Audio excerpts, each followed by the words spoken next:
ایک مرتبہ حضرت عیسیٰ علیہ الصلوۃ والسلام اپنے اصحاب کے ساتھ ان کا ایک بستی سے گزر ہوا تو ایک بستی والوں کو دیکھا تو وہ سارے ان کو مردہ پایا، ساروں کو مردہ پایا، اور گلیوں میں دیکھا منہ کے بل گرے ہوئے ہیں۔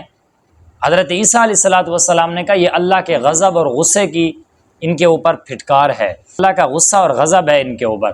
حضرت عیسیٰ علیہ الصلوۃ والسلام کو کہ ان کا حال اور ان کا واقعہ ہمیں معلوم کرنا چاہیے۔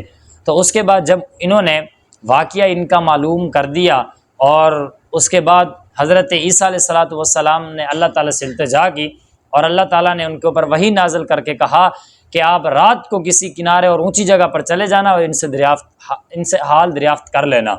تو ان کے بعد عیسیٰ علیہ الصلوۃ والسلام ایک اونچی جگہ پر چلے گئے۔ اس کے بعد جب اونچی جگہ پر کہا کہ ایک کھڑے ہو جاؤ، اللہ کے بندے حکم ہے کہ تم زندہ ہو جاؤ، اللہ کا حکم ہے کہ تم زندہ ہو جاؤ۔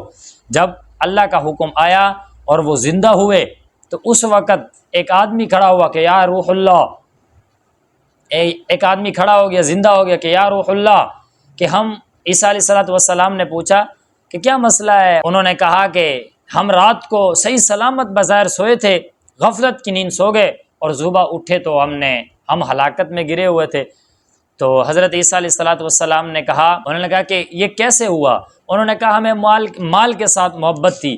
کتنی مال کے ساتھ محبت تھی؟ انہوں نے کہا مال کے ساتھ اتنی محبت تھی جیسے ایک ماں کو بیٹے کے ساتھ محبت ہوتی ہے، جب وہ بیٹے کے سامنے آتی ہے تو اس کو خوشی ہوتی ہے، جب وہ چلی جاتی ہے تو اس کو غمگین ہو جاتے ہیں۔ اس لیے جب ہمارے پاس مال آتا تھا ہم خوش ہو جاتے تھے، جب ہم سے مال چلا جاتا تھا اور ہم اس کے اوپر غمگین ہوتے تھے۔ اس وجہ سے ہم ہلاکت میں آج گرے ہوئے ہیں۔